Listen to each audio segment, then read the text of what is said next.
to show in your SOFP. This borrowing cost standard is also connected to that. But the name doesn't seem like that. What is borrowing cost? Whatever is the cost incurred on borrowed fund, that is borrowing cost. If you are borrowing money from somebody, if you are borrowing money from a bank, that is not as a loan, isn't it? On that loan, you will be having interest charges, and this interest is known as financing cost, or you can call it borrowing cost. So our concept is very simple. See here, you have a timeline. Okay, this is the timeline. You took a loan as on this date. The date is 1st January, for example. This is 1st Jan, and 1st Jan you took a loan. And on this date, the purpose of this loan was to build a building, to construct a building. And you started construction on 1st March. Okay, on 1st March, you started construction. You had your construction till this period, that is till 31st November. So from 1st March to 31st November, how many months are there? 1st March to 31st November. How many months?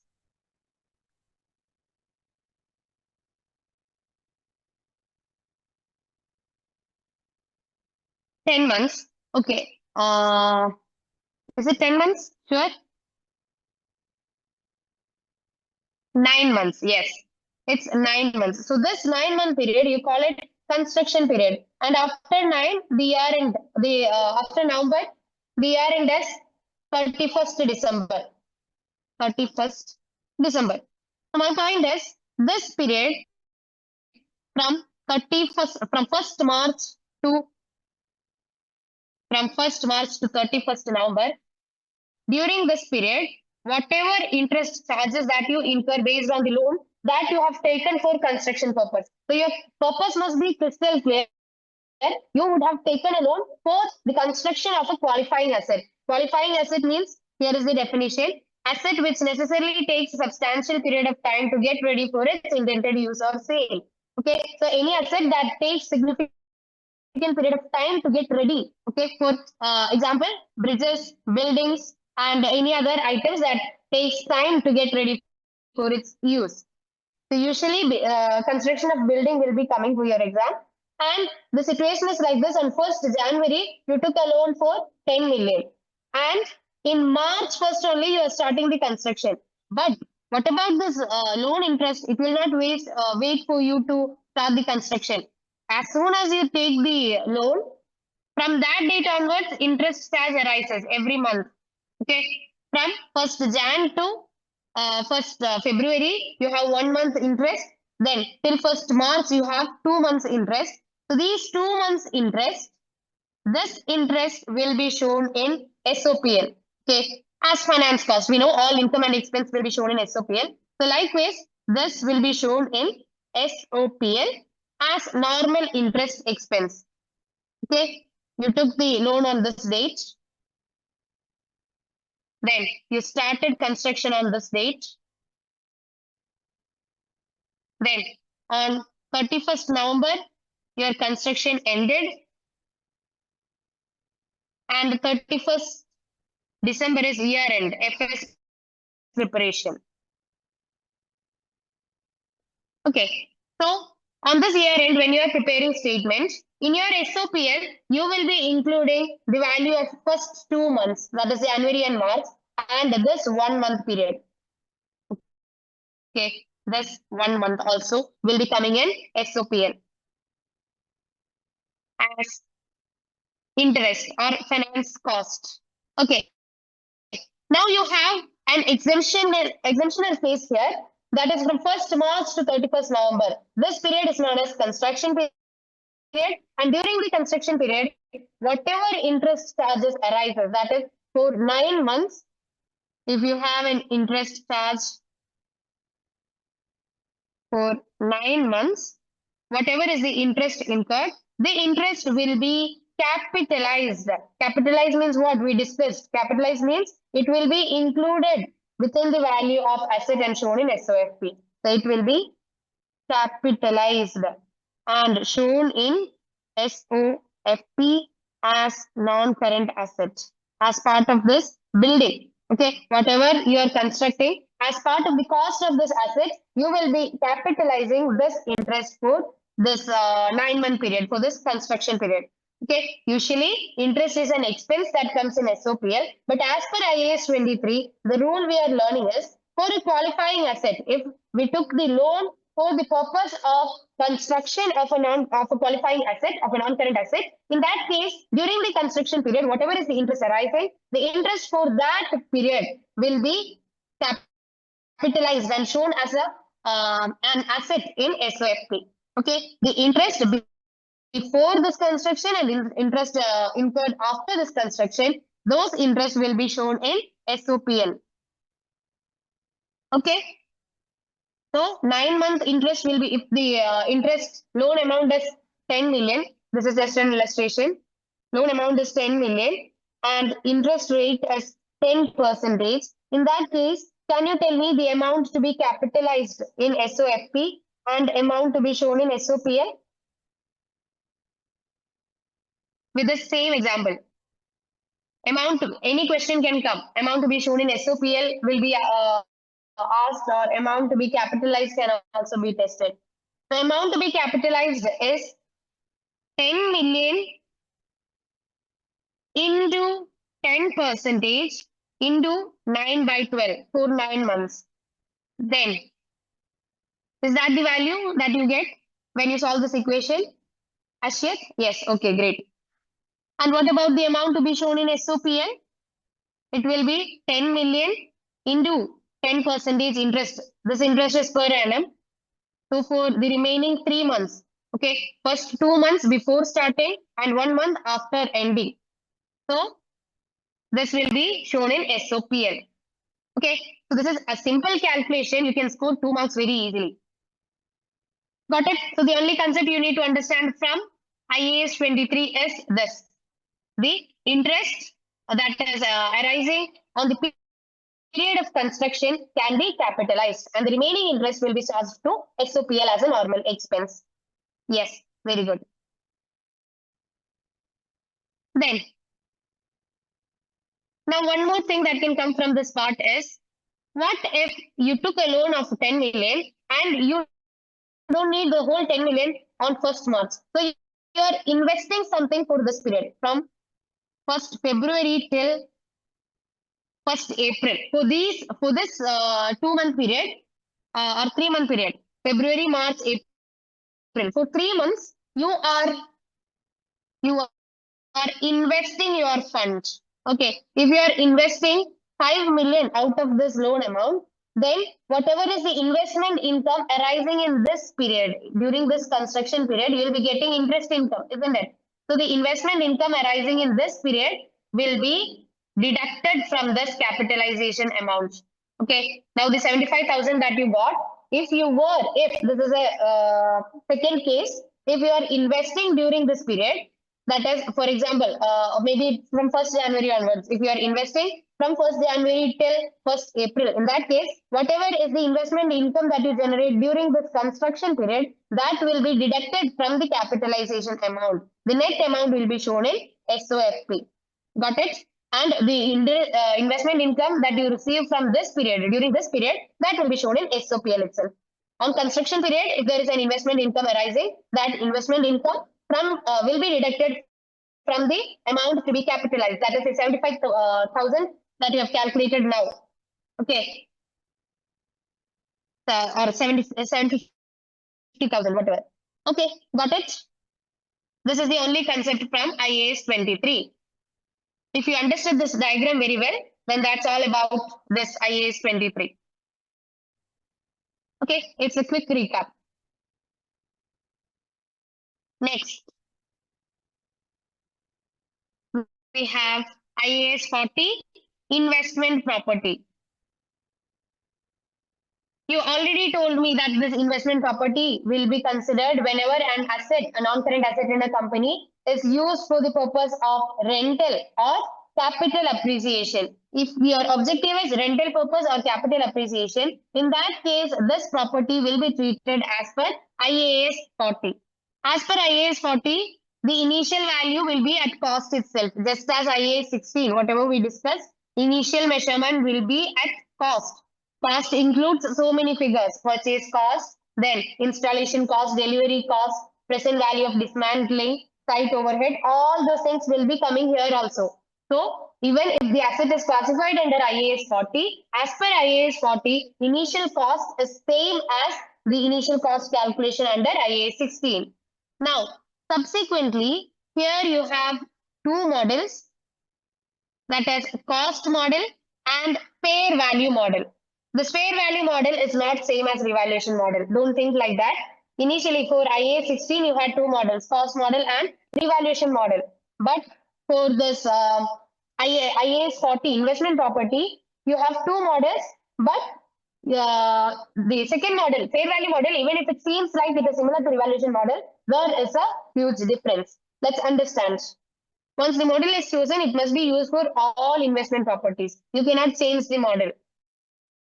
Okay. So if whatever investment property is there in your company, for all those investment property, you'll be applying the same model itself. Let's see what is fair value model.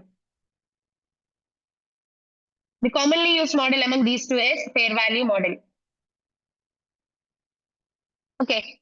So as per cost model, this is exactly similar to IAS 16, carrying amount equal to cost minus accumulated depreciation minus impairment loss. Okay. So you can write the same as IAS 16.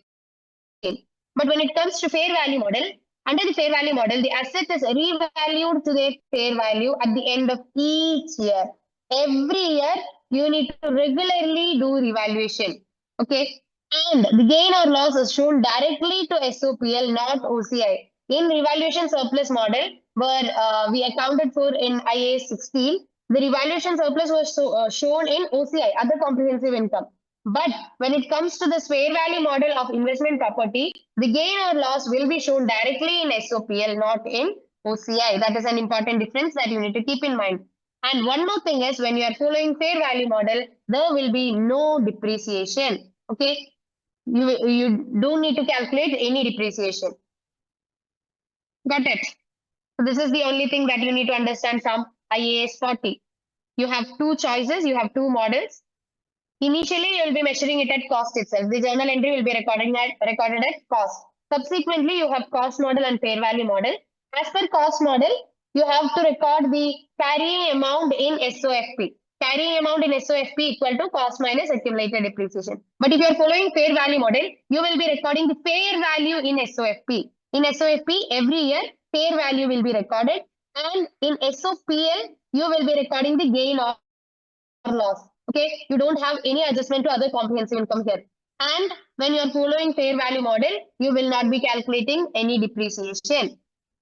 This fair value is normally established by reference to current prices on an active market for properties in the same location and condition. We already discussed how to ascertain fair value and what is fair value, isn't it? So this fair value method is the common method used here. This is common. Okay, cost model is not common. Fair value method is the common model. By default, you can say that a property, plant and equipment can be an investment property can be measured using fair value model. So that's all about IAS 40. You can solve any question from IAS 40 with this simple concept. Next is IAS 20, accounting for government grants and disclosure of government assistance. Here you have two things, government grant and government assistance. Can somebody please tell me the difference between government grant and government assistance in simple terms? Government grant and government assistance.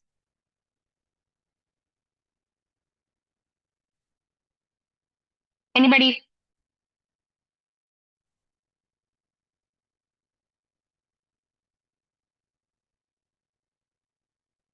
in simple terms, we can say that government grant is any financial support provided to a company by the government. So this is financial support provided by government to the company. So then what will be government assistance?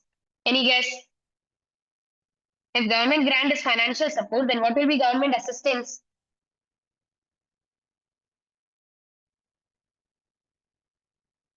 Government assistance will be the non-financial support. Very good.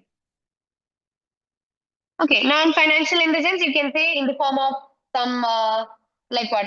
Some subsidies or some reservations, okay, or some special allowances. Okay, so monetary support is government grant and non-monetary support is government assistance. This government grant, we will be recording it in the SOFP and SOPL. Let's see what values will be shown in these statements.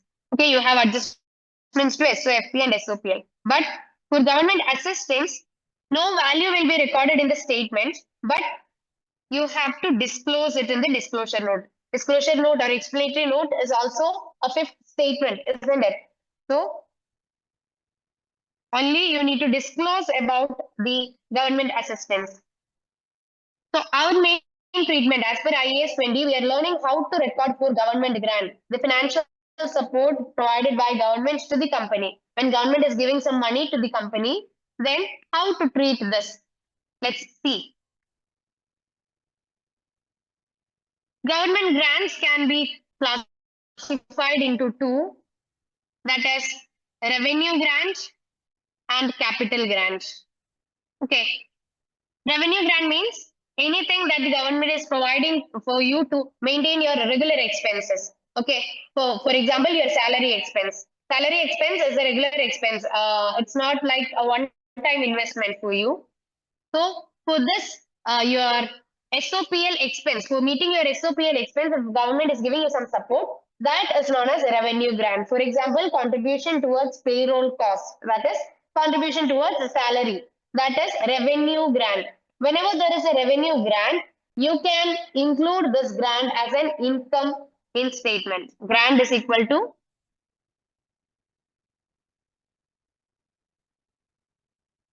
it is an income in SOPL.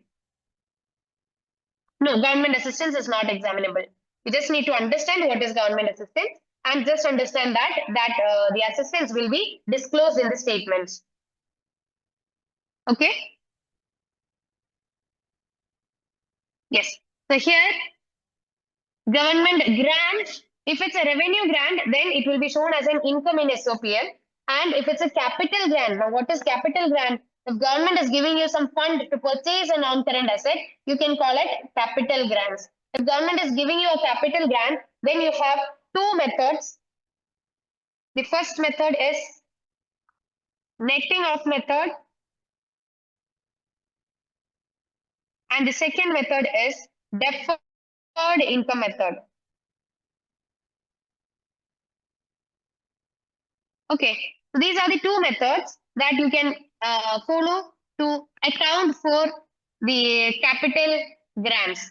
Okay, if government is giving you a capital grant, then either of these methods can be followed. If in your exam they are asking you follow netting off method, in that case, government will be giving you this fund for some purpose, isn't it? For example, they have given you the fund to purchase a building, to acquire a building.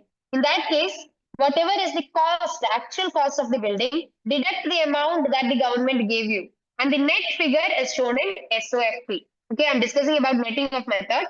As per netting of method, whatever is your actual cost of the asset that you are planning to acquire, from the cost, you need to deduct the amount contributed by the government. The net amount will be shown in SOFP, and on this net amount, you will be calculating the depreciation, and depreciation on this net figure will be shown in SOPL. Okay. Now, when you're following deferred income method, then things are complicated. You have separate treatment for asset and liability. Okay. If it's for asset, as per deferred income method, under asset, you will be showing the cost of the asset, actual cost of the asset minus depreciation. Okay, that figure will be shown under assets. Okay, you as per netting off method, you deducted the government grant amount from the cost. Then only you showed it in SOFP. But when you are following deferred income method, under SOFP, under asset, you will be showing the actual cost. You are not doing anything with the grant here in the asset. You have a separate treatment for the government grant under liability. So under liability, just give an item deferred income. Okay. And this deferred income, I think I'll show it somewhere else. That is better. Here, I hope you can see this here. Whenever you are following deferred income method,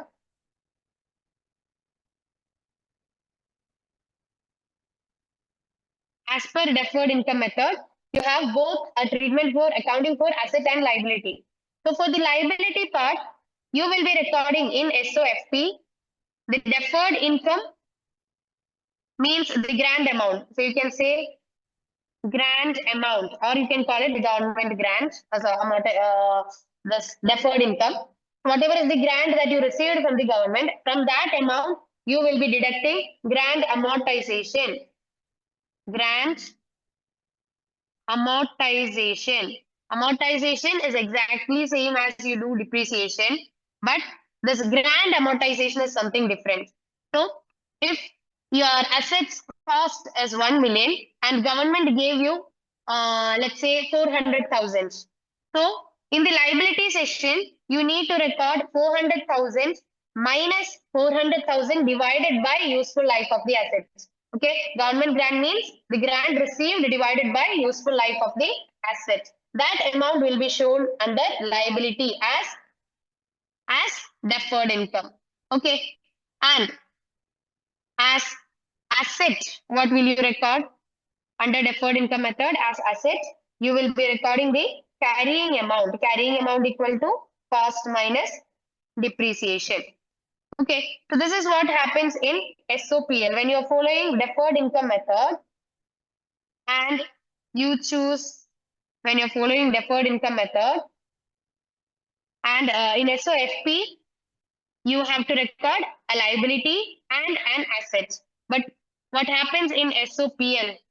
Can anybody tell me with regards to this adjustment, what all values will be taken to SOPL?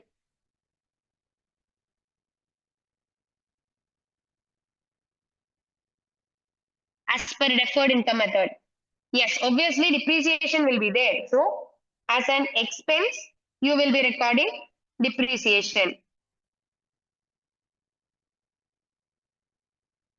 Yes, we calculate depreciation on grant amount and that is known as amortized grant. Okay, grant amortization. So as an expense, we calculate depreciation and we show it in SOPL. And one more question is, you are right, very correct, very correct. Yes, amortization of government grants. But can you tell me amortization grant whether it's an income or expense? Yes, Harsh, you are correct. It's an income. But did you have any confusion regarding amortization? I already said that amortization is something exactly same as depreciation. Yes, so depreciation is something that you show as expense and amortization is also an expense. Okay, amortization is also an expense, but grant amortization is an income. Keep that in mind. Grant amortization is an income, but you have other amortization. Normally, if you're telling amortization, if somebody is asking you if amortization is an income or expense, you have to tell them that amortization is an expense. Okay, but grant amortization is something that is related to a liability. You are amortizing a liability means that will be considered as an income. So as an income in SOPL, you can record this grant amortization.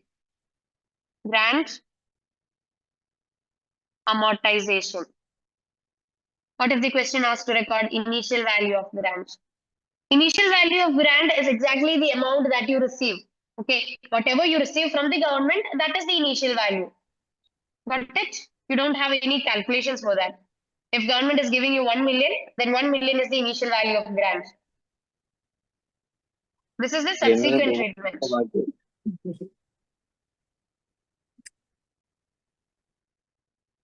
Hadi, got it? Yeah. So subsequently, you have treatments for revenue expenditure and revenue grant and capital grant. For capital grant, you have two methods: netting off method and deferred income method. And deferred income method is something that is complicated, where you have to treat the asset and liability separately. And in SOPL, there will be an expense, that is the actual depreciation on the asset, and there will be an income, that is the grant amortization. Yes. I hope it's clear. So this is the concept of IAS 20. And just as I mentioned before, there is nothing regarding government assistance that you need to learn or by heart. You need to understand what is government assistance. That's it. For government grant, if it's revenue grant, then show the grant amount as an income in SOPL. You also have an alternative presentation, but just ignore it. It's not necessary. Okay. So if there is a revenue grant, you can show it as an income in SOPL. If it's a capital grant, you have two options. You can choose either of these two options. Okay, got it? So that's all about government grants, IAS 20.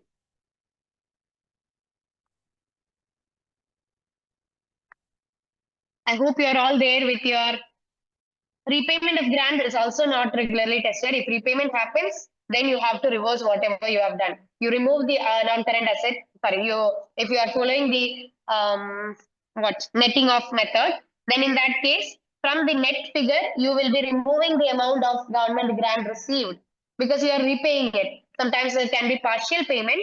So this partial payment amount, if you are repaying only 50,000, then remove 50,000 and recalculate the new depreciation. So the only point is, I've never seen such questions coming from repayment of grants. But if there is a repayment of grant, understand the concept. You have to reverse the thing. Okay, reverse. If you have followed netting of method and if you are repaying it to government, then remove the value from non-current assets. If you followed deferred income method for treating government grant and if you're repaying it, then remove the liability. Whatever we did now, you're just reversing it. You're just removing it. Then if it's a government grant, if government grant is being repaid, then we already showed recorded income in SOPL, isn't it? So now you can show this as an expense or you can remove it from the government grant income. If it's a partial payment, government grant income, 1 million you recorded, and if you are partially repaying 100, let's say, 100,000, in that case, you can deduct 100,000 from the government grant income. If you are making a full repayment, you will be removing the entire 1 million. So you have to record a expense, government grant repayment expense in SOPL. It's not not very important. Debit the deferred grant and remaining amount goes to SOPL and credit asset. Exactly. Just pass the reverse entry. Okay. So all you needed is the basic concept. You just need to understand the basic concept of borrowing cost, basic concept of IAS 20 government grant. So there are additional points. If you go for additional points, then we cannot complete it in 2 hours. Okay. So that's it. I have included everything, every general topics. I mean, important topics here. And I'm discussing the uh, basic accounting treatments for each standards. Okay. So I hope government grant is clear. IAS 20. Now we have IAS 36 impairment loss. IAS 36 impairment loss. The objective is to set rules to ensure that all assets of an entity are carried at no more than their recoverable amount. So IAS 16 is to ensure that the asset is carried at, like, the carrying value is not more than the recoverable amount. So when carrying amount is greater than recoverable amount, in that case, you can say that there is an impairment. Okay, so impairment loss is simply the difference between carrying amount and recoverable amount. Okay, so if you are required to calculate impairment loss, just say that impairment loss is equal to carrying amount minus recoverable amount. And this happens only if the carrying amount is greater than recoverable amount. Okay, so recoverable amount is somewhat similar to revalued amount, the market value. What happens if the market value is greater than the carrying amount? It's like it leads to a revaluation loss, isn't it? But you don't generally call it revaluation loss. You can call it impairment loss instead. Okay, if recoverable amount is greater than carrying amount, you can call it revaluation surplus. And if recoverable amount is less than carrying amount, you can call it impairment loss. This impairment loss is shown as an expense in SOPL. Okay, expense in SOPL. And this, if there is an impairment loss, the amount of impairment loss will be deducted from the existing carrying amount. What happens if the impairment loss is deducted from the carrying amount? We know that the equation is like this. CA minus RA equal to impairment loss. So what if CA is, if impairment loss is deducted from CA, you will be getting your recoverable amount. So in simple terms, we can say that we have to record an asset at its recoverable amount. Okay.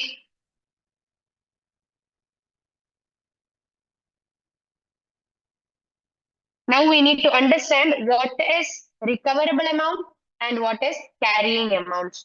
Okay. We have two parts in the equation. Recoverable amount is there and carrying amount is there.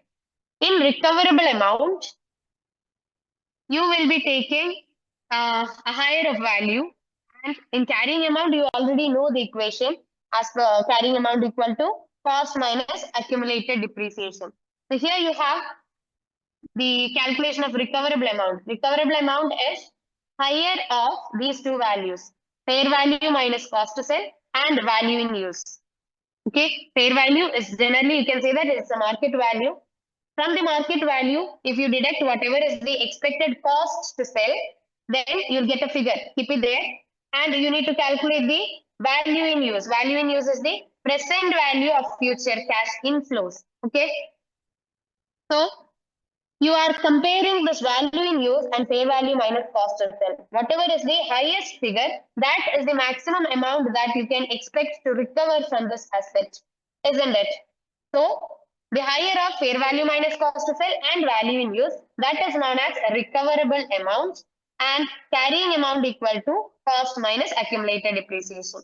When you compare this recoverable amount and carrying amount, if carrying amount is greater, then there will be impairment loss.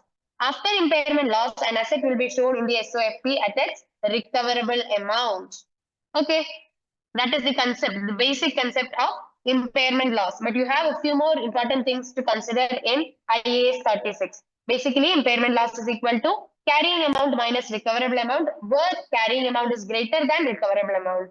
Recoverable amount equal to higher of fair value less cost to sell and value in use. Now, after impairment, the amount to be shown in SOFP equal to carrying amount minus impairment. That is simply the recoverable amount.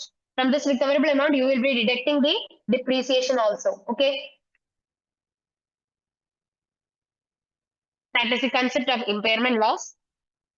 Now, impairment is not regularly tested.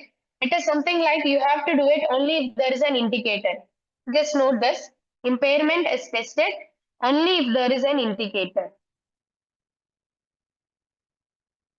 Test is conducted only if there is an indicator. You can go through your textbook. You have both internal and external indicators, which proves that the value of your asset is decreasing. Okay, if there is any indication that the value of your asset is declining, in that case, you will be doing an impairment review or an impairment test. Okay, so this impairment test is based on an indication.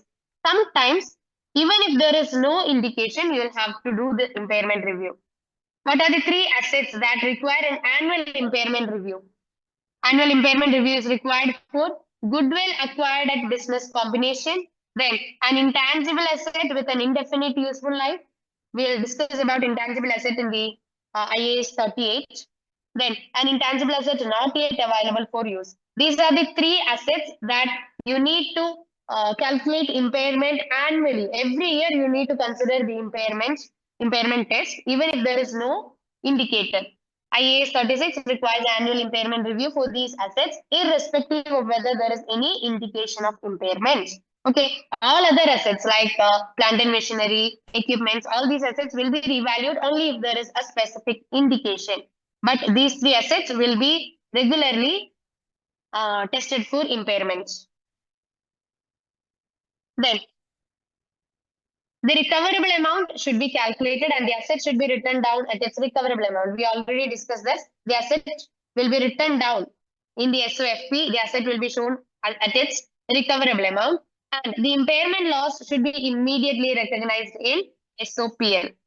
Now, one new point that you are learning here is the only exemption is to this is the impairment if the impairment reverses a previous gain taken to revaluation surplus. If you already have a revaluation surplus for this impaired asset, then first you need to set off this impairment loss with the existing revaluation surplus. Okay, in OCI under other comprehensive income.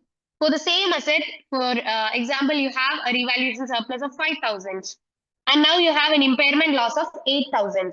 In that case, first set off the impairment loss with revaluation surplus under OCI.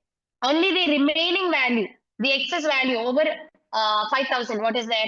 6, 7, 8. The remaining 3,000 will be taken to SOPL. Okay. So your first step is see whether there is an whether there is a revaluation surplus based on this asset. If there is a revaluation surplus based on this impaired asset, then the impairment loss is first set off under other comprehensive income with this revaluation surplus, and the remaining value is taken to SOPL. Okay, that is a highlight point that you need to keep in mind. In this case, an impairment will be taken first to revaluation surplus until the revaluation gain is fully exhausted and any excess is taken to statement of profit or loss. Then, reversal of impairment loss.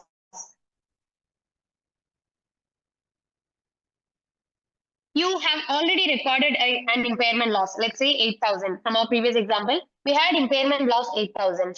The calculation of impairment loss is based on predictions of what may happen in the future. Sometimes actual events turn to be better than predicted. Okay, we had indicators that the asset's value will be reducing. In that case, only we calculated this impairment loss. But suddenly, now actual event turns out to be the opposite. Okay, the value of the market value of our asset is now increased. If this happens, the recoverable amount is recalculated and the previous write down is reversed. Okay, so previous write down is reversed means it's not as simple as it seems. Previously, we recorded 8,000 as impairment expense, but when you're reversing it, it's not like simply you're recording an income of 8,000. It's not like that. You have a concept. A reversal of impairment loss is recognized immediately as an income in SOPL, but the amount of income to be shown. How to calculate the amount of income? Listen carefully. It's a very simple concept. The income to be shown in SOPL equal to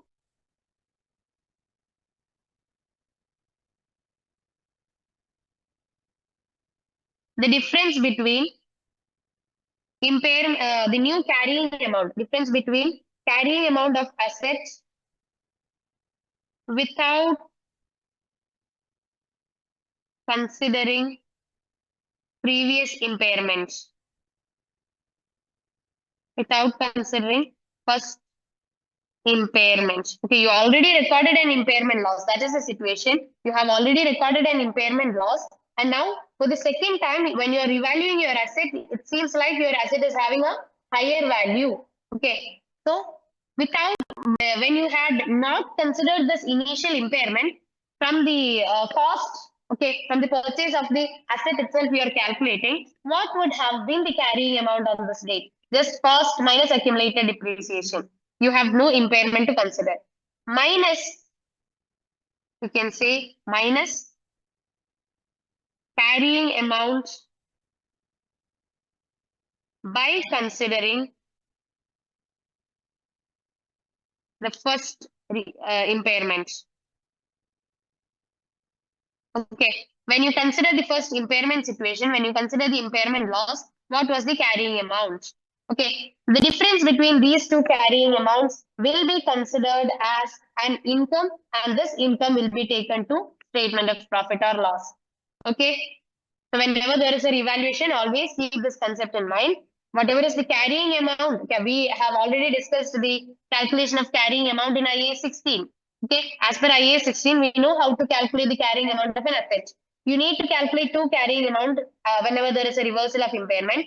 One carrying amount is without considering the first impairment, and the second carrying amount is by considering the first impairment. The difference between these two figures will be the amount of income to be taken to SOPL as reversal. Okay. An impairment loss recognized for goodwill can never be reversed. You also keep this point in mind. Whenever a goodwill impairment is reversed, that will never be recorded in the statements. It will not be recognized in the statements. Then,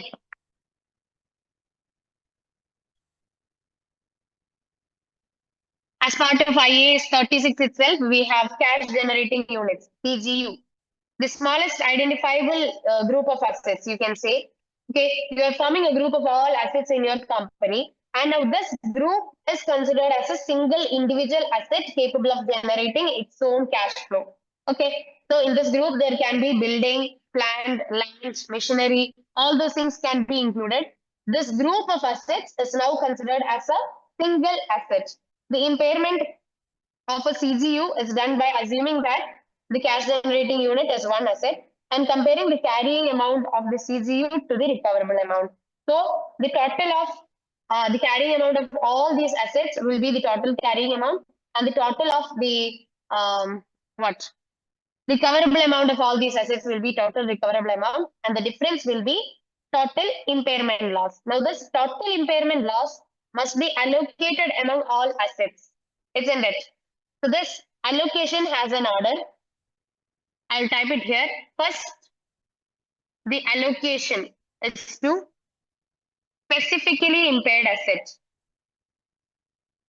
Specifically impaired assets. Then, secondly, you will be providing it to the purchased goodwill. If your company has a goodwill, then the impairment is secondly allocated to the purchased goodwill. Then, thirdly, to all other assets on a pro rata basis. On pro rata basis. Okay, so this is the order of allocation. Specifically impaired asset means you might have undertaken any impairment review based on an indication.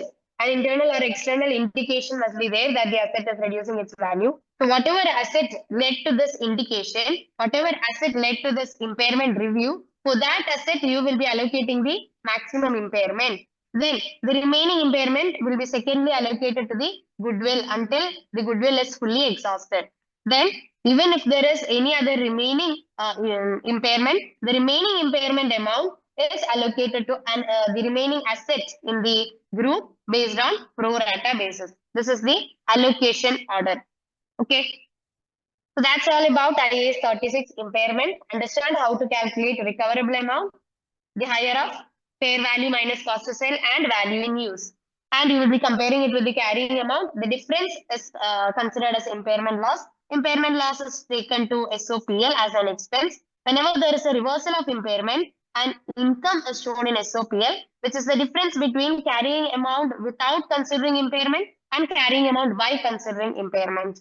Then, when you have a CGU, then based on this cash generating unit, you will have to calculate a total impairment, and this total impairment will be allocated in the following order. The order of allocation is important. First to specifically impaired asset, then to goodwill, and then to other asset. Okay, so that's all about IAS 36. You need to go through the indicators from your textbook. It's just a theory. What are the indicators, internal indicators and external indicators? Yes. Our next standard is IFRS 5 non-current asset held for sale and discontinued operation. As per IFRS 5, we will be considering two different situations. No individual asset should be impaired below the recoverable amount means what? Where is it? No individual asset should be impaired below the recoverable amount. Yeah, it means it's based on the reversal.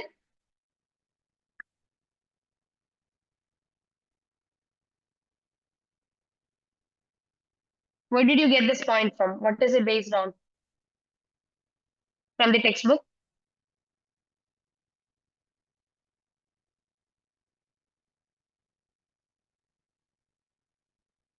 Textbook, which topic?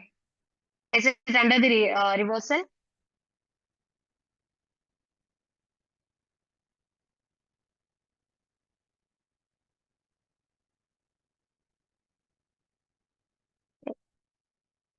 CGU allocation. Under CGU allocation, what comes? No recoverable amount. No individual asset should be impaired below it. Oh, yes. So when you are showing a CGU, when you are calculating a cash generating units impairment, we have a tabular format. Let's say when you are answering, initially give the asset name, then you give the carrying amount of the assets, then the impairment, and when you deduct this impairment from the carrying amount, you will be getting the recoverable amount, isn't it? So when you are calculating the recoverable amount here, this allocation of impairment here, let's say the carrying amount was 5,000, carrying amount of an asset or specifically impaired asset is land. Okay, for example, just an example, land is the specifically impaired asset. In that case, we are looking the total impairment. The total impairment of the CGU is 1 million and the carrying amount of land is 100,000, or let's say it's 1,000, for example. And land has a recoverable amount of 1,500. If this is the case, you are not allowed to allocate this impairment above the impairment loss. Okay, sorry, if the recoverable amount, this is the case, 500. Okay, the recoverable amount of the asset is 1,500. Then you are not allowed to allocate the impairment above 1,000. Okay, even if the asset has a carrying amount here, whatever is the carrying amount, up to the carrying amount only you will be reversing. The recoverable amount also will be provided in the question. Up to the recoverable amount, when you deduct the carrying amount from the impairment loss, you will not be, sorry, impairment loss from the carrying amount, the actual amount will be zero, isn't it? The recoverable amount must be zero. But actually in the question it is given that the amount is 1,500. So in that case, what you can possibly do is this land is not impaired. That is what you have to understand. And in the other situation also, the second situation that I was explaining, we have a recoverable amount of 5,000. Okay, if it's specifically mentioned in the question, the land is the specifically impaired asset. Okay, we knew that the land's value is decreasing. That's why we made this impairment loss. Okay, we tested this impairment, we conducted this impairment review. But land actually has a recoverable amount of 500. But if you are allocating impairment, you need to make sure that you are not allocating impairment at a value greater than this recoverable amount. So the maximum impairment allocation possible will be 500. Okay, then only the remaining value you will be getting as 500. If the recoverable amount of land is 600, then in that case, maximum allocation possible is how much? 400. If you deduct 400 impairment from carrying amount,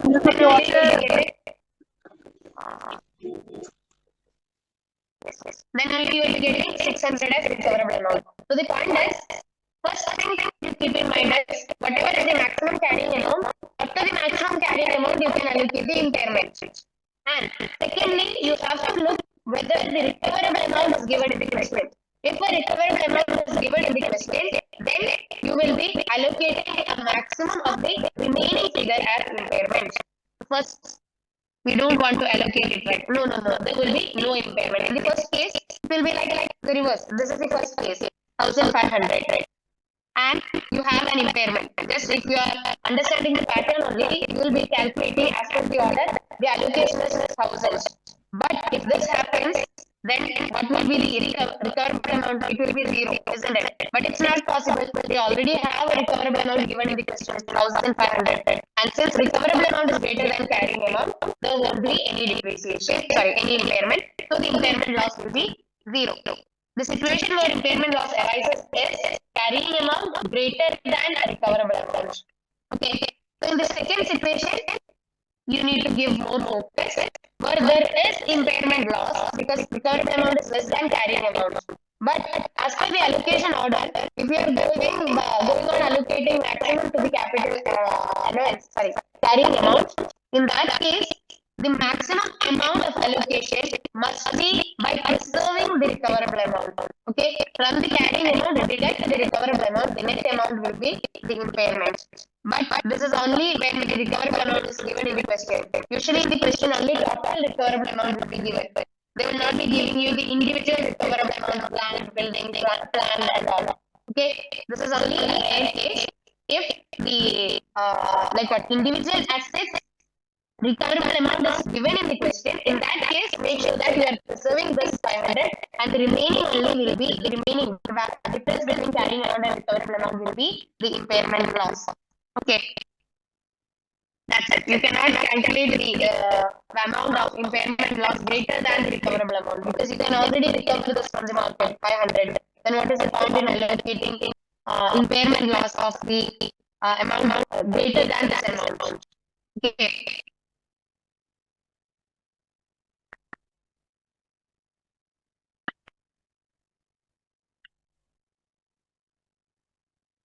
So that's it about impairment loss. Now you have IFRS 5, which looks into two concepts. First one is assets held for sale, and the second one is discontinued operation. For assets held for sale, you have 4 important conditions to be met. You need to learn those conditions theoretically. It has some relevance. Okay. The asset must be available for immediate sale in its present condition. Then the asset must be sale must be highly probable. So to say that a sale is highly probable, you have again 3 sub-points. That is, the management must be committed to the plan to sell the assets. There must be an active program to locate a buyer. They will be advertising it or they will be doing something to locate the buyer. Then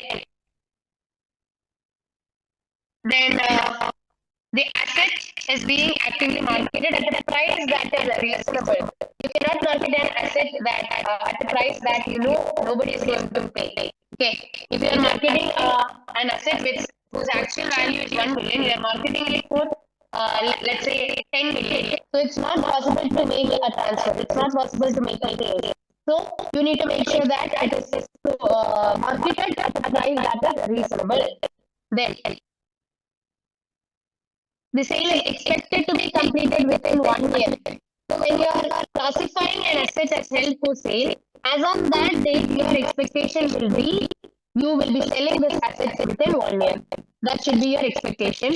And it is unlikely that significant changes to the plan will be made or that the plan will be withdrawn. You are not possibly withdrawing this plan or changing this plan. So if all these criteria are met, okay, if all these criteria are met, then we can classify a non-current asset as held for sale. If you classify a non-current asset as held for sale, what happens? What is the difference? For example, you had a machinery and you are classifying this machinery as held for sale as all the conditions are met. Once it is classified as as asset held for sale, then this non-current asset will now be shown as current assets in SOF. Okay, usually machinery and all will be non-current assets, but once it's held as classified as held for sale, then it will be recorded under current assets, and no more depreciation is calculated. Whatever is the depreciation till classification, that will be recorded in SOPL. After that, no depreciation is done on this asset held for sale. So what is the value to be shown as held for sale? It is the lower of carrying amount of the assets and fair value minus cost of sale. Just study this criteria. Carrying amount as on date of classification, then fair value minus cost to sell on that date. The lower amount will be taken to current assets as asset held for sale and it is not depreciated. So this is the treatment of assets classified as held for sale. You have the classification criteria. Measurement is based on the slow growth condition and its presentation is in SOFP under current assets. These are the three things that you need to keep in mind. Recognition, measurement and presentation. Then you have one more thing under IFRS 5 itself, that is regarding discontinued operations. Okay. What is discontinued operations? This is the definition. A discontinued operation is a component of an entity that has either been disposed of or is classified as held for sale. And okay, this is one part of the definition, and either of these two must also be met.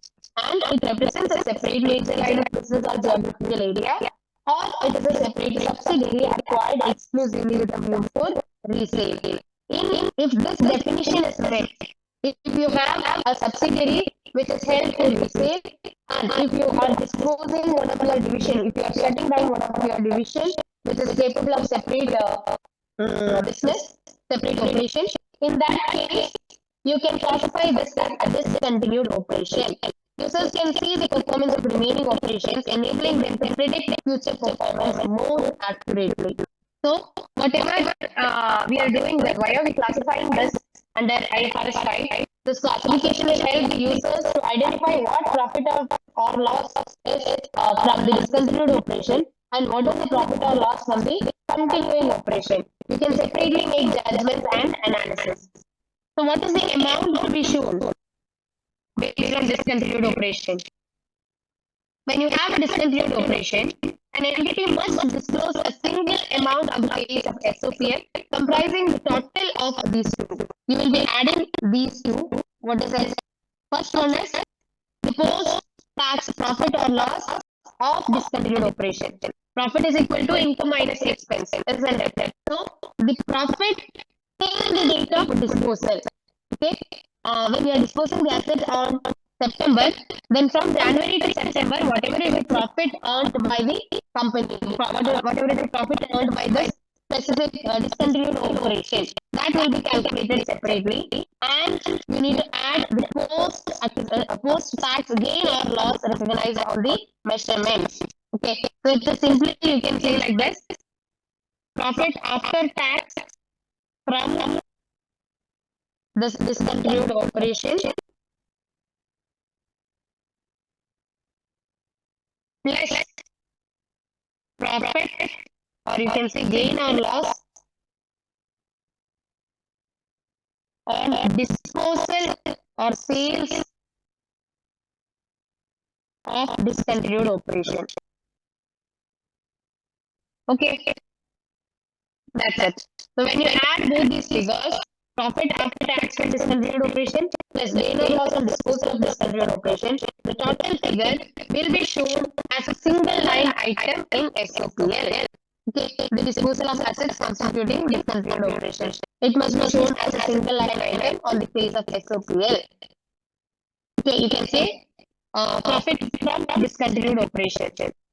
And in that profit from discontinued operation figure, you will be including the value of profit from discontinued operation, profit till the date of disposal, and gain or loss on disposal. When you add both these figures, the total amount will be shown in SOFP as profit from discontinued operation. You will not be separately including all incomes and expenses in the SOPL. That's it. These are the treatments coming under IFRS 5. When an asset is held for sale and when an asset is discontinued, when there is a discontinued operation. Our next standard is IFRS 9. Financial instruments. You need to understand that an instrument, a financial instrument, it is always a contract. So you might get some questions asking you to identify whether the following is a financial asset or financial liability, whether the following is a financial instrument. So before making sure that this is a financial asset, you have to see whether there is a contract or not. Only if there is a contract, then you can ensure that this is an asset. Then this As per this contract, financial instruments can be, there will be two parties in the contract, isn't it? For one party, this contract will be a financial asset, and for the other party, this contract will be a financial liability. Okay, we are talking about the same contract. Okay, so whoever has the right to receive something, for him, this contract is an asset. Now, as per the contract, if you have an obligation to make payment, then for you this will be a financial liability. This is the highlight of this standard. A person who has right to receive something, for that person, this is a financial asset. And for a person who has an obligation to deliver payments, to make payments, for him, this will be a financial liability. Okay, so based on the same contract, somebody will be receiving something and somebody will be paying something. For the receiver, this is an asset, financial asset, and for the payer, this contract will be a financial liability. Then, let's discuss the treatment of financial liability first. Financial liabilities. Financial liability is initially recognized at its fair value. So, what is the fair value? Here the term meaning of fair value is different. Initial value or fair value is equal to cash received minus issuing cost. Can you give me some examples of financial liabilities for your company? What are the examples of financial liabilities?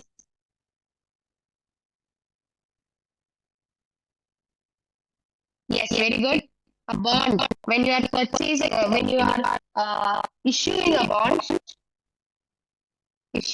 bond, then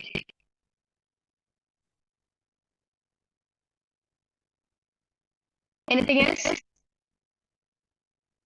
Ashiyat Hadi. Debentures, yes, but debentures usually for your international accounting, debentures are not well tested. But debentures is also issuing, the debenture is also a part of financial liability. It is also a financial liability for you. Very good. Loan note and redeemable preference shares. These are very good examples. Okay. So, loan, when you're issuing loan notes, redeemable preference shares, bonds or debentures, whatever. So, these issuing, if you are the issuing company, then for you, these will be financial liabilities. So, when you are issuing a loan note, I'm taking the example of loan note. When you are issuing a loan note, then the initial value of this loan note, in the journal entry, the value of this loan note will be cash received minus issue cost.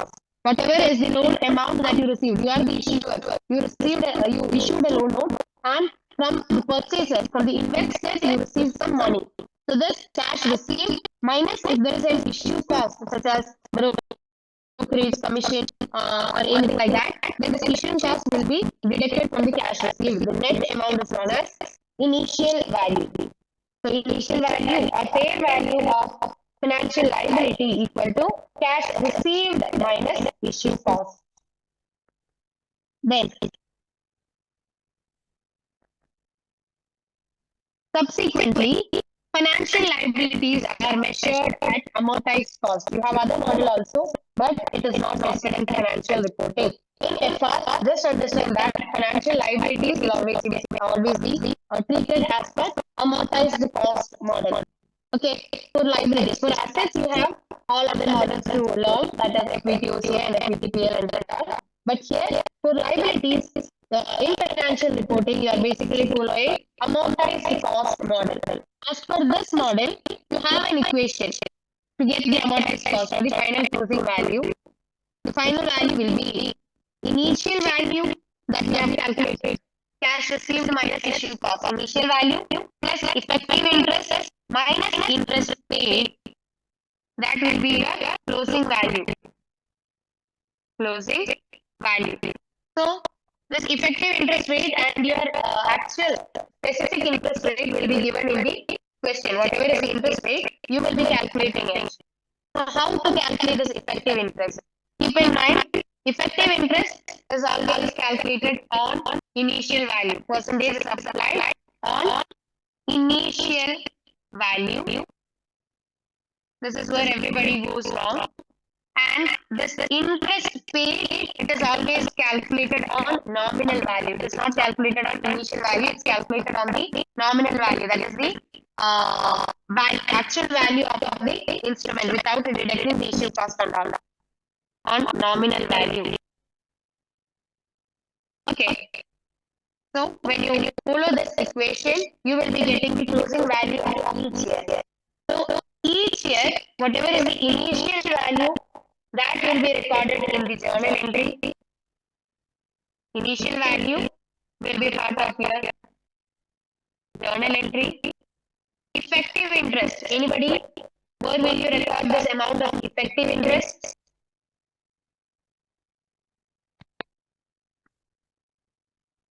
SOPL. Great. SOPL, finance cost.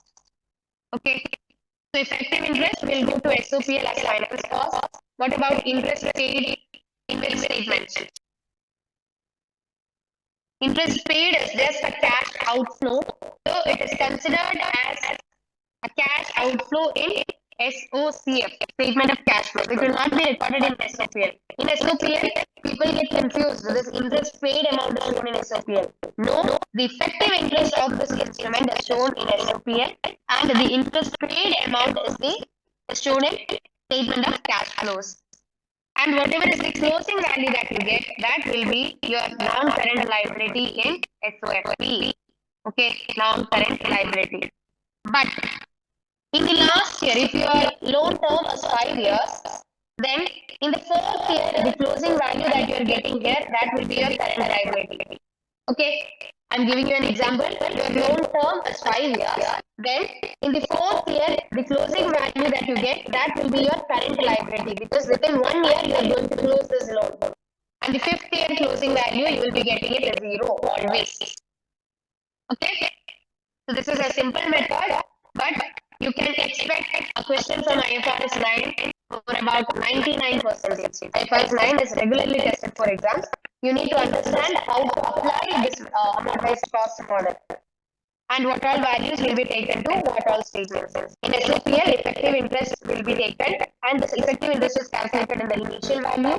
Upon the initial value, then interest paid is taken to cash flow statement, and this is the percentage on the nominal value. And the closing value that you get, that will be taken to SOFP as non-current liability. Got it?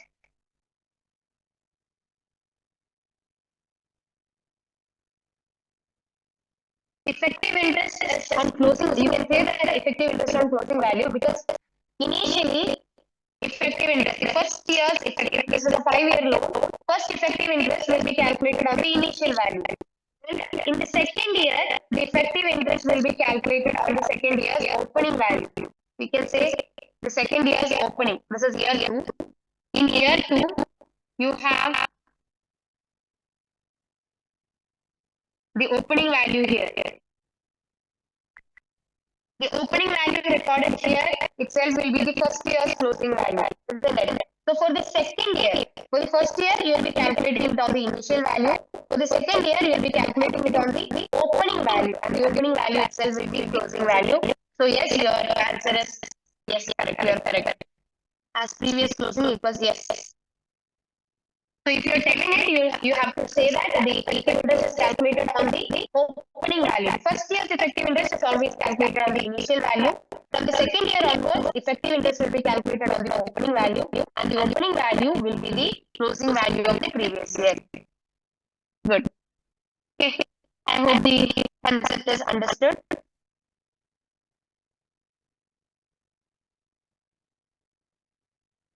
Now we have compound instrument. The treatment of compound instrument is different. Compound instrument can also be called as convertible instrument.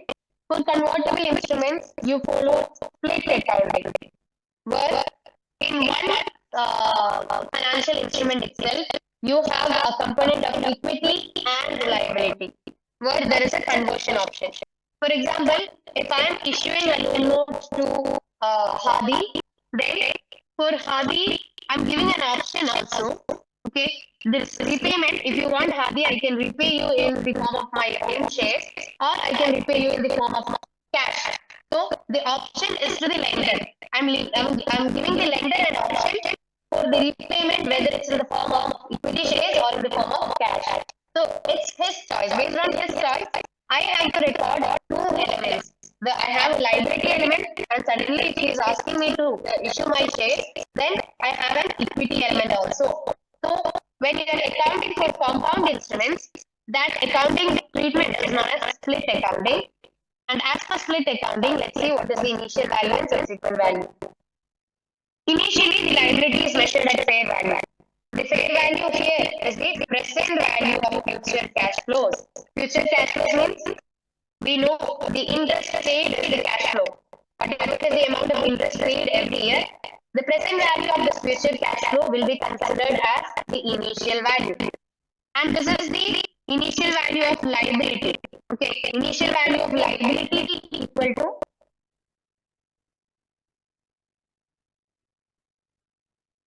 initial value of liability equal to present value of interest payments. Okay, interest paid. What about the equity? Present value equal to nominal value minus initial value of liability. Okay, so its equity element is just like the remaining value. Whatever is the remaining value after deducting the from the nominal value. If the nominal value is 1,000 and the initial value of liability element is 500, then the remaining 500 will be for equity. Okay. So the value of equity, the initial value and subsequent value will always be same. But the initial value of liability element will be the present value of interest payment, and the subsequent value will be calculated using amortized cost model. Okay, if the value of the loan note is 10,000, then you're splitting this 10,000 into liability value and equity value. Initially, you will be calculating the amount of liability, and the remaining will be allocated to equity. That is how you create compound or convertible instruments. And this treatment is known as split accounting.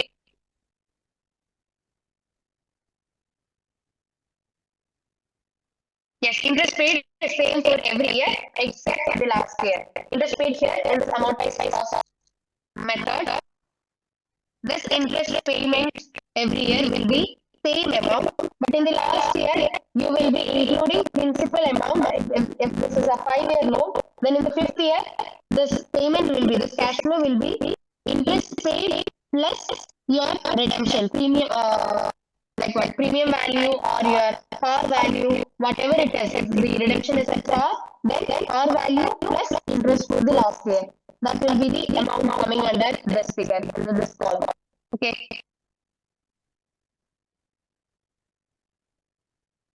Since it's applied on nominal value, every year this will be same. But since this effective interest is applied on the initial or opening value, every year effective interest will be changing. Now, when it comes to the subsequent measurement of compound instruments, the compound instrument is also subsequently measured at amortized cost and the liability element. Okay, keep in mind, the liability element of compound instrument is measured at amortized cost. Amortized cost is equal to initial value plus market interest minus interest paid.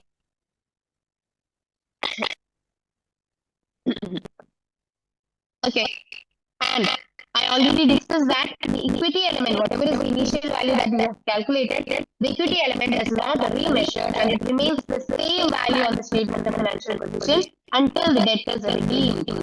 Okay, so equity, the initial value itself will be the subsequent value, and for liability, from the initial value, you will be calculating the closing value using amortized cost model. Initial value plus market rate of interest means effective interest itself minus interest paid. Okay, everything is similar to what we discussed regarding financial liability. When there is a compound instrument, the liability element is subsequently measured using amortized cost model, and the equity, for the equity, the initial value itself will be the subsequent value. That is regarding compound instruments.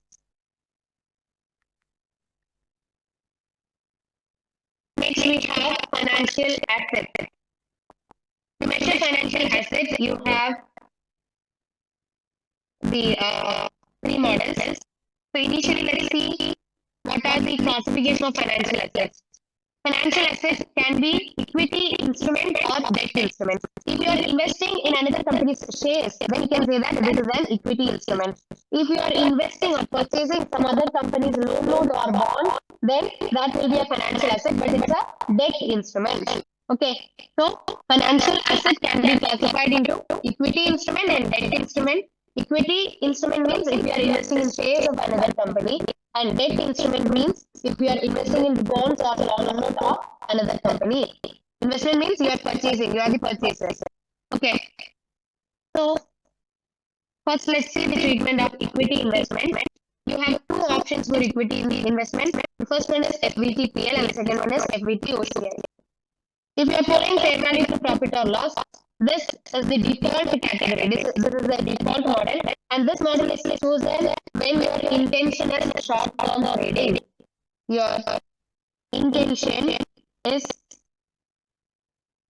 short-term trading. You are intending to sell this asset as soon as possible.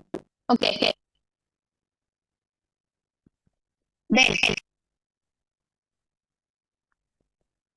when you're following FVTPL, then the transaction cost or brokerage commission, all those issue costs are expensed to profit or loss account. They cannot be capitalized.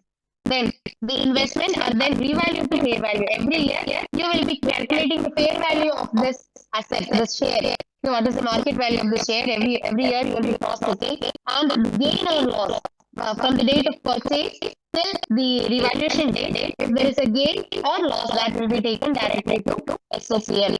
So if you are following FVTPL, this is the default model, and the company's intention will be short-term trading. Then, if you are following FVTPL, all transaction costs will be expensed to SOPL, and the gain or loss will be transferred to SOPL. Now, when you are following fair value through other comprehensive income, FVTPL means fair value through profit or loss. Now, the second model is FVTOCI, that is fair value through other comprehensive income. If you are following FVTOCI, this is usually done when your intention is long term. Okay. When you are planning to hold this for a long term, hold this asset for a long term, then you will be choosing fair value through other comprehensive income. It can only be done if the investment is intended as a long-term investment, and once designated, this category cannot later be changed into FVTPL. In this case, transaction cost will be capitalized. If you choose the FVTPL, transaction cost is expense, and if you choose FVTOCI, transaction cost is capitalized. The investments are revalued to fair value each year, and if any gain or loss taken to OCI. In FVTPL, gain or loss was taken to SOPL.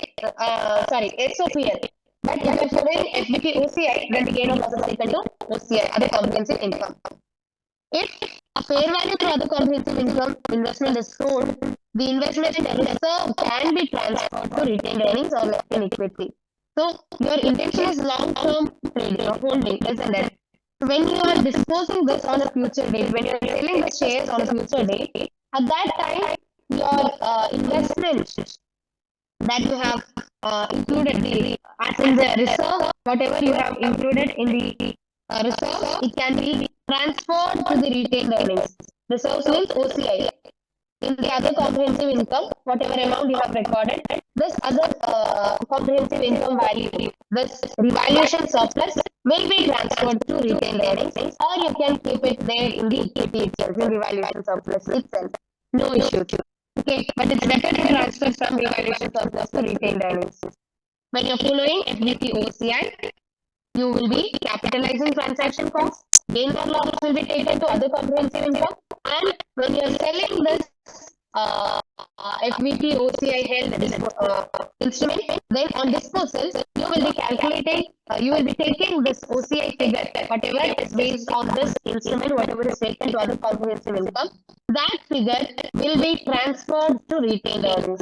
These are the adjustments regarding fair value through other comprehensive income. Now, when it comes to debt instruments, you have three models. Okay. Can you tell me what are the three models for debt instruments? Now we discussed equity instrument. For equity instrument, you have two models, FVTPL and FVTOCI. What about debt investment?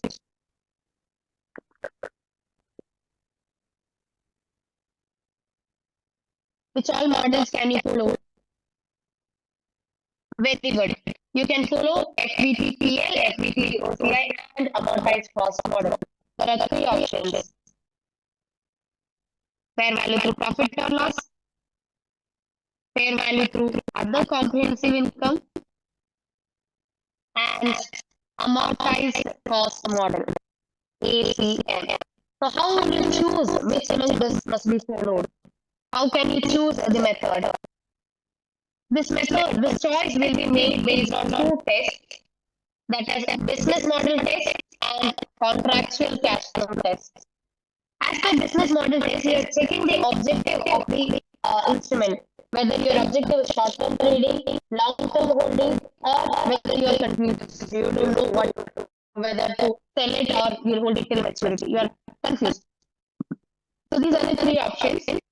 So here you are, as per business model test, you are checking the objective or the intention of purchasing this instrument. Then, as per contractual cash flow test, this test checks whether the contractual terms of the financial assets give rise to cash flow that are solely payments of principal and interest. Okay, here you are checking whether this is a compound instrument or not.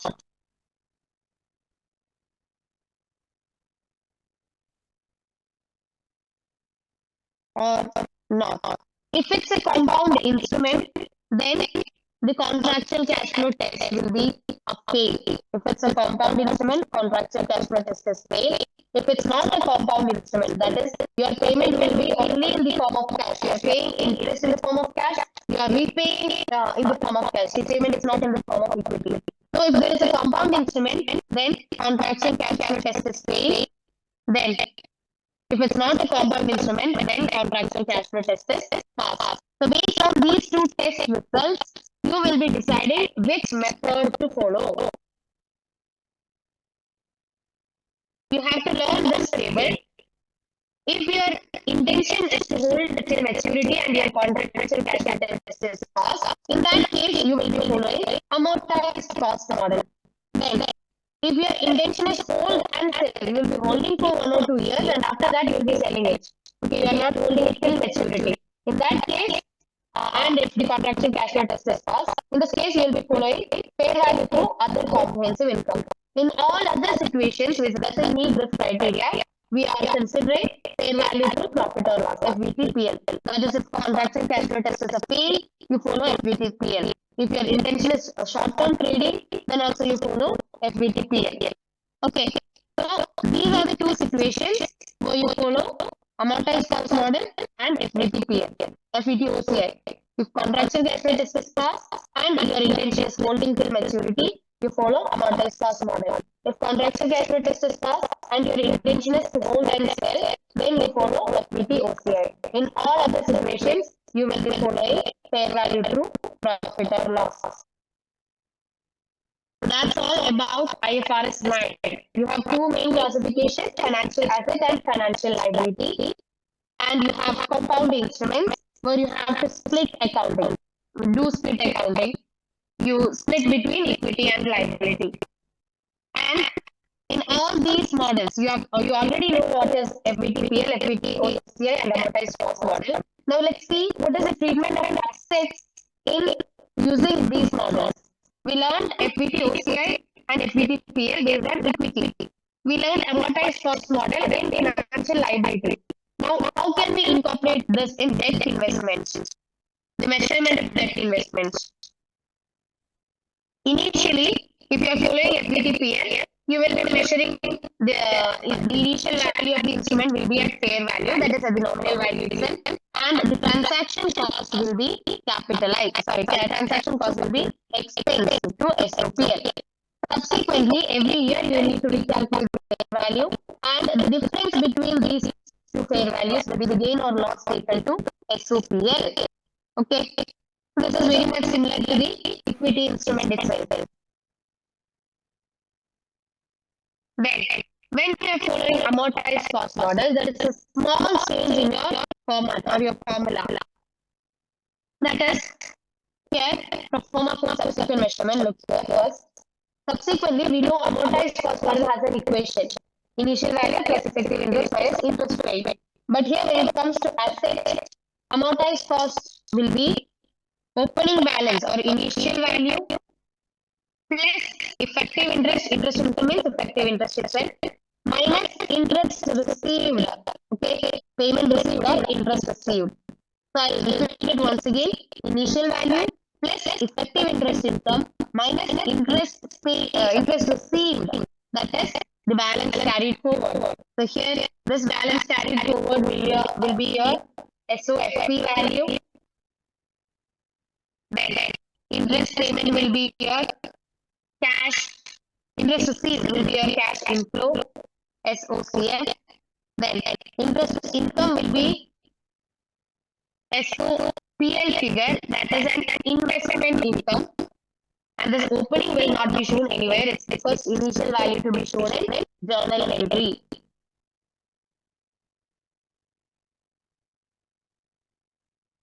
The recording will not be directly provided. We will be uploading it in the YouTube. Okay, you can get access in the YouTube. Okay, Aman?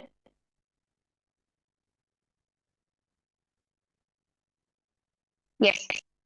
Okay, so this is about amortized cost model for debt instrument. If you are following amortized cost model to account for debt instruments under financial assets. Okay, so for that financial asset, this SOFP, this closing value that you get, that will be shown as non-current assets. Okay, this will be non-current assets. And in the second last year, that is if your instruments validity is 5 years, then in the fourth year you will have a current asset, just like the liability, but here you have non-current assets. And initially, you will be capitalizing whatever transaction cost is there. That is, if there is an issue cost, you will be capitalizing the value and it will be shown in SOFP. Subsequently, you will be following an amortized cost model. You will be following this equation and calculating whatever value that you are required to do. If you need the SOPL figure, then the investment income, the interest income will be the effective interest rate on the opening value. Then, if you are required to calculate the SOFP non-current asset value, then it can be also calculated using the amortized cost model. The closing value will be taken to SOFP. So that's all about IFRS 9.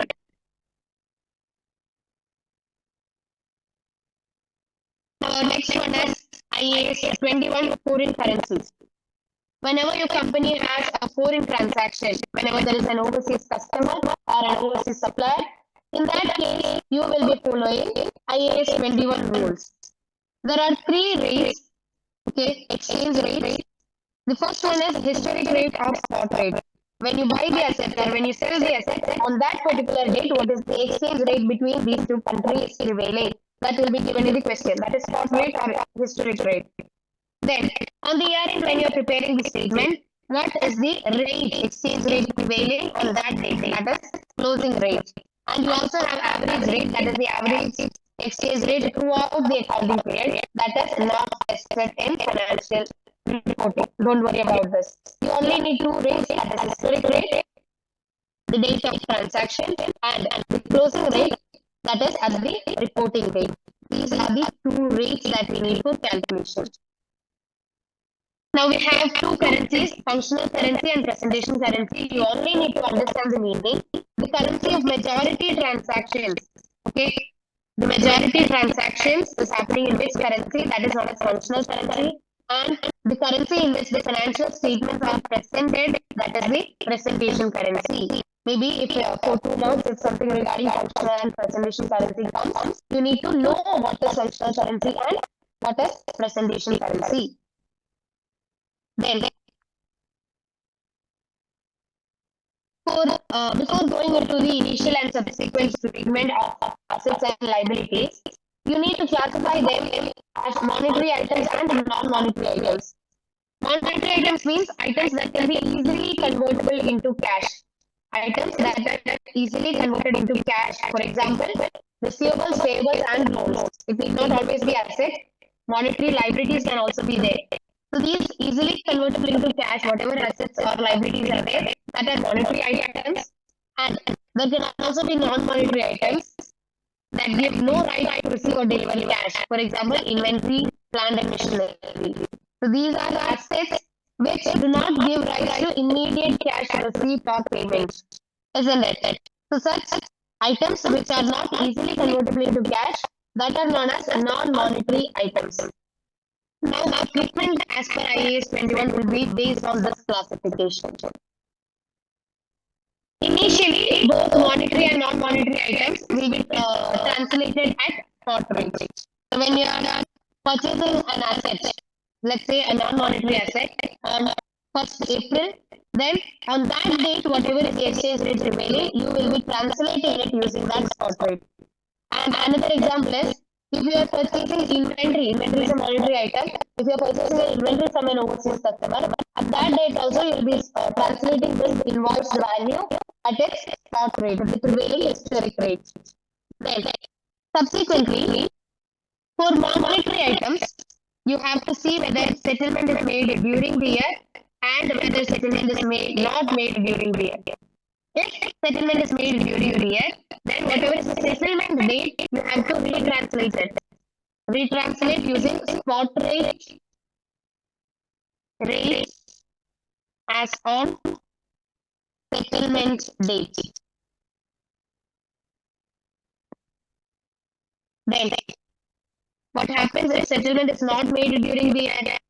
If settlement is not made during the year, then it is retranslated at closing rate. That is, when you are preparing the statement, if, for example, on 31st December, if you are preparing the statement, on that date, you will be retranslating, okay, at closing rate.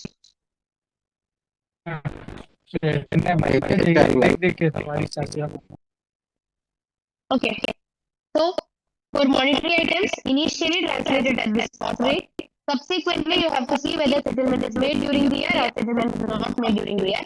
If settlement is made during the year, then it is retranslated. Subsequently, it is retranslated at the rate, spot rate on the settlement date. And if it's not settled during the year, then it is retranslated using the closing rate.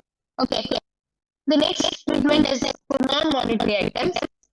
They are initially translated at historic rate and carried forward at its value, at its carrying value or revalued amount. If the company is following a revaluation model, then you will be revaluing the asset at the year end, and the revalued amount is translated using the spot rate. Okay, and if it's not a revalued amount, then you need not calculate any subsequent value. The initial value itself will be the subsequent value, but you need to deduct the depreciation. Since it's a non-monetary item, if it is, for example, if it is a, what to say, this asset, machinery or plants, in that case, you have to do depreciation on this initial value. That is the only thing to do, but no retranslation is happening. Whenever there is a non-monetary item, you don't need to retranslate it. You only have to depreciate it if it's a non-current asset. In the year end, in case of both monetary and non-monetary items, the difference between the initial and subsequent value will be considered as gain or loss. And this gain or loss will be taken to SOPL as foreign exchange gain or loss. Got it?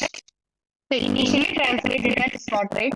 Subsequently, you have to see whether it's monetary or non-monetary. If it's monetary, see whether it's settled during the year or not during the year. And based on that, you will be calculating the subsequent value. Now, whatever is the difference between initial and subsequent value, that will be taken to SOPL as gain or loss. This is the rule for IAS 21, foreign currencies. Next is IAS 12, income tax.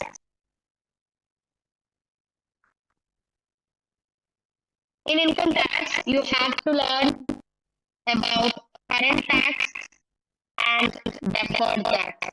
These are the two classifications. PT liability, current tax liability, which is, as the name suggests, it is a current liability. And you also have deferred tax liability, which is a non-current liability. Okay, so these are the two main headings that you have to come across in IAS 12.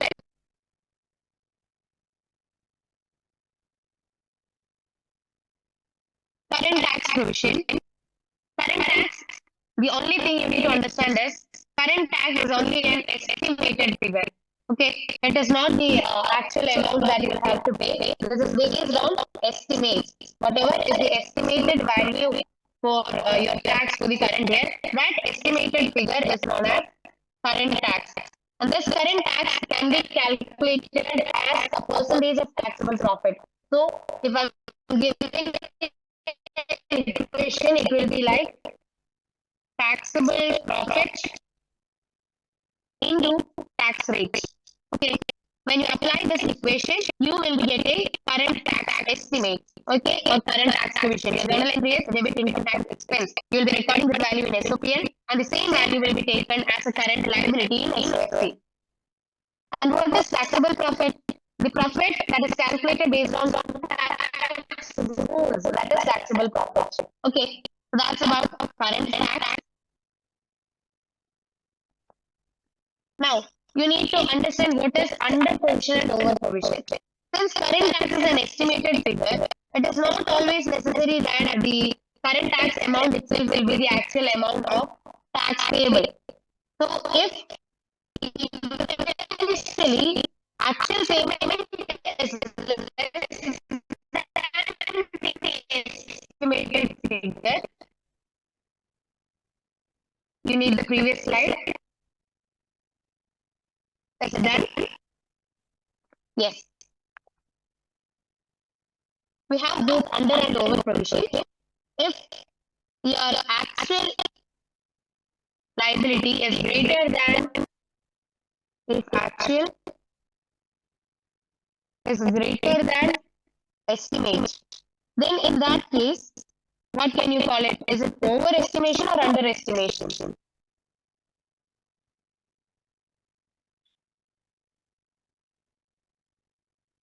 Yes, it is underestimation.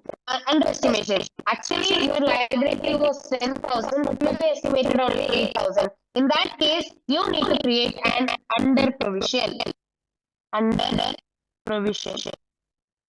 And the opposite will be over provision. So it's like your actual amount that you are expecting is less than, actual amount was less than estimate.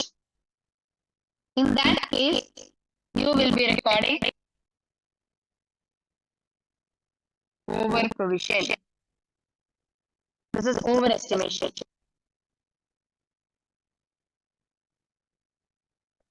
Okay. So this is about under and over provision. Now, if you have an under provision, then this under provision will be added to the current tax. Okay. Tax. And if you have an over provision, then this over provision will be deducted from current tax. Okay. When you are calculating the income tax expense, you will be required to calculate the income tax expense to be shown in SOPL.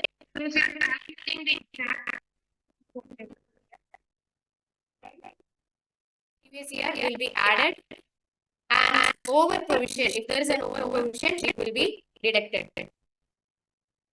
For an essay question, in the trial balance figure will be provided.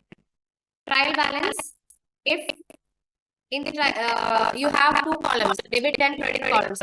If your amount of tax is under debit column, then you assume that this is under provision. Okay, in the trial balance, you'll be getting the opening figures. So, if it is having a credit balance, then assume that it is previous year's over provision amount. Okay, this is for essay question. If in the essay question, they are asking you to prepare SOPL or SOFP and they have given you a trial balance, In the trial balance, if the amount of tax is in debit side, then it represents under provision. And if the amount is in credit side, then it represents over provision. Got it?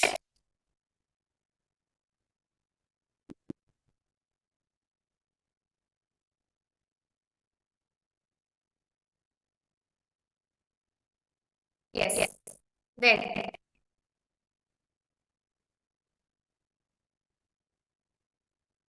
next is the deferred tax provision.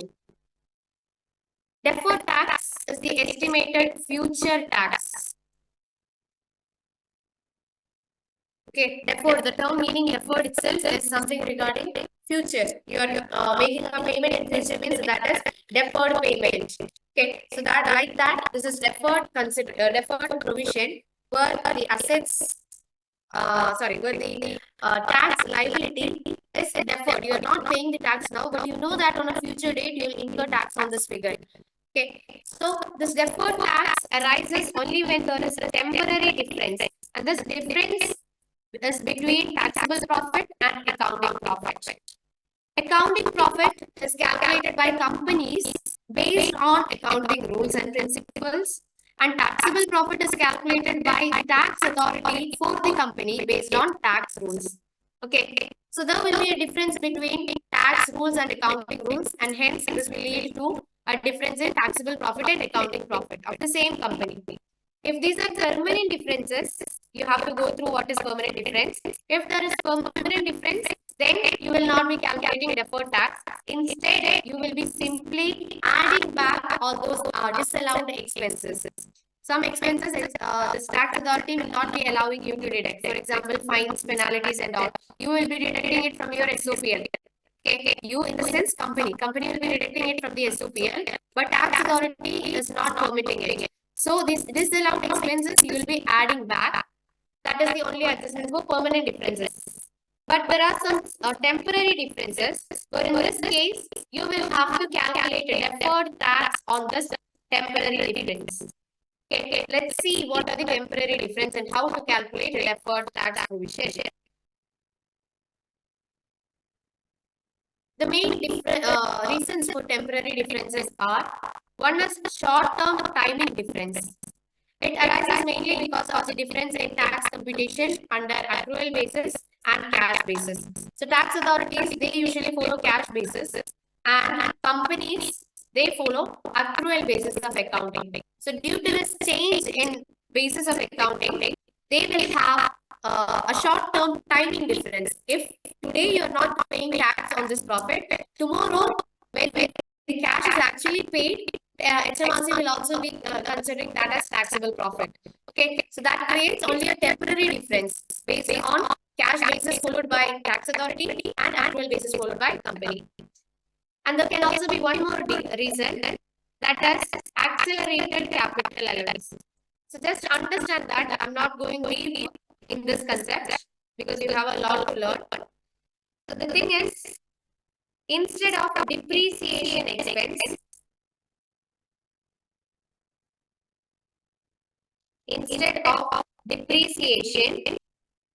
tax authority or as per tax rules, they are permitting you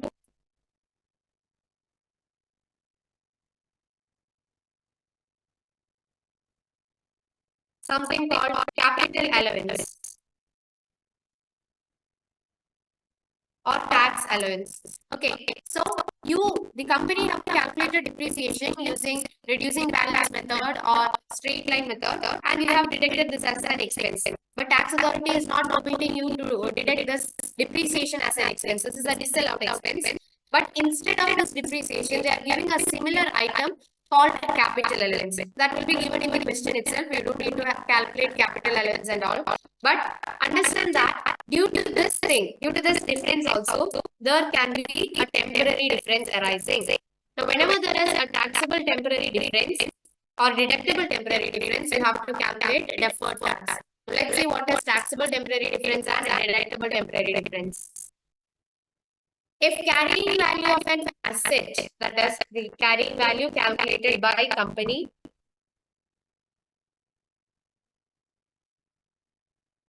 if it's greater than the tax base of an asset. What is tax base?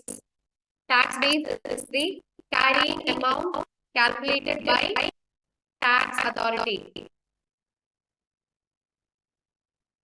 Okay, so if the carrying amount calculated by the company is greater than the carrying amount calculated by tax authority, in that case, the difference between these two, carrying amount and tax base, you can call it taxable temporary difference.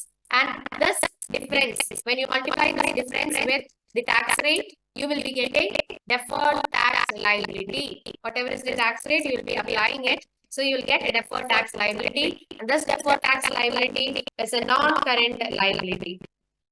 Got it? Then, if the carrying amount calculated by the company is less than the tax base, that is the carrying amount calculated by tax authority, then the difference is known as deductible temporary difference.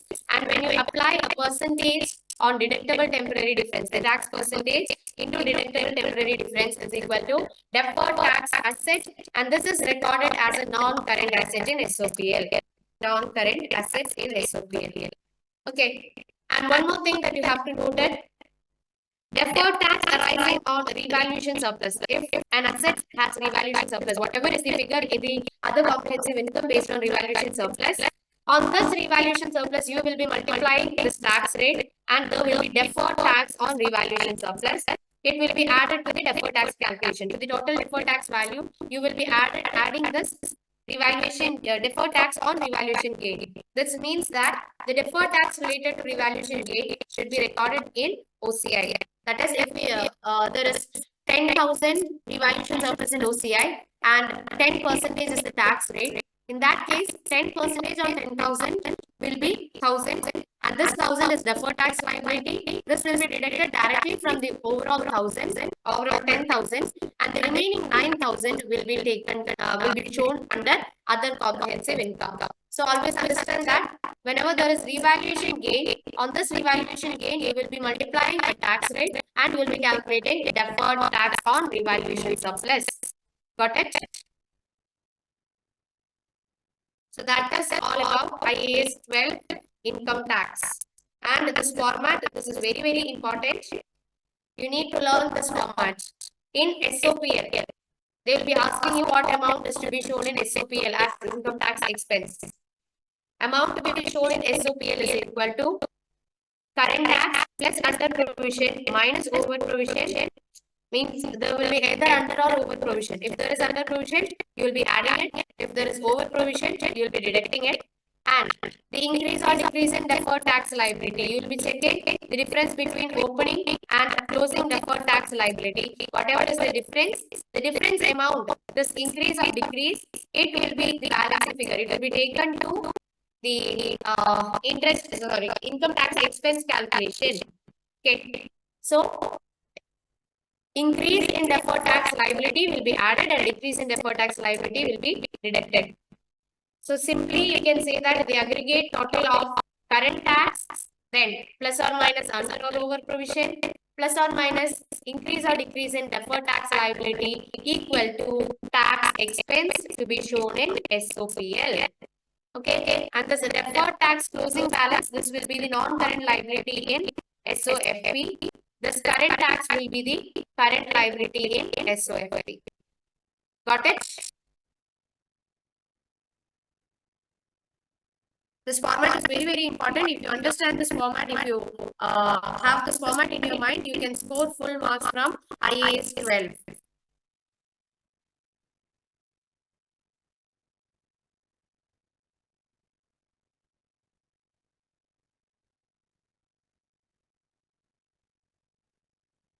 So it's actually 8 o'clock. We have few more topics left. I think we will possibly cover the standards today. And for consolidation, along with the question, I'll be teaching you the essay question. I'm teaching you essay question assignment. So along with this essay question solving, we can discuss what are the working notes in consolidation, and likewise interpretation also. We can study the concept along with the essay question, 20-mark question. Okay. So today we can possibly complete this IAS 2. Sorry, the standards, International Accounting Standards and International Financial Reporting Standards. Let's take half an hour more. Cash flow also through the question. I'm also planning to do a cash flow statement preparation question. So tomorrow's plan will be like this. We'll do a cash flow question, 20 mark question. We'll understand the entire concept of cash flow through that full question. Then we will prepare a consolidated statement, and through this consolidated statement, we'll understand the entire concept of consolidated statement. Then we will also do analysis and interpretation question, where you will cover those topics of ratio analysis. And I'll teach you how to use your MyACCA account. If this is for your first time, that will be beneficial for you. So many students have requested me to show this usage of practice platform and all.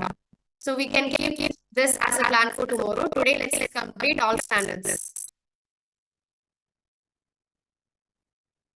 Actually, Arsh, you cannot expect a complete cash flow statement preparation. It is given in your textbook itself, and ACCA is also provided instructions. In your MyACCA account, you can see that cash flow statement as a whole, a full-fledged preparation question will not be coming. But in a 20-mark question, you can expect like partial preparation.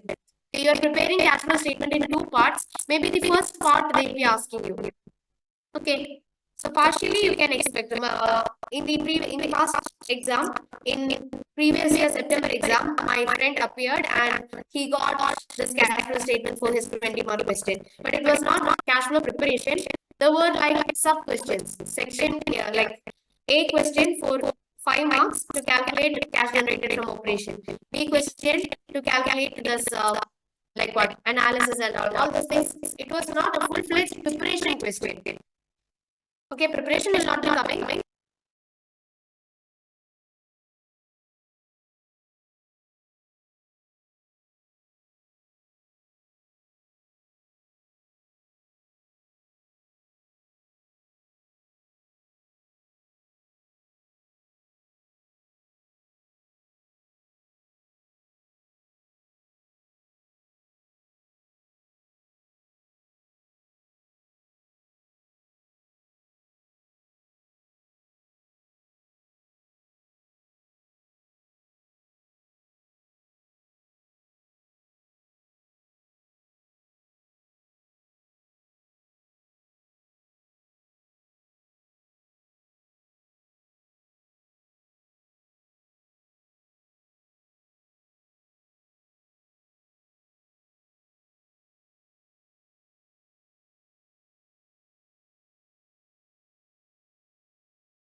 This meeting is being recorded.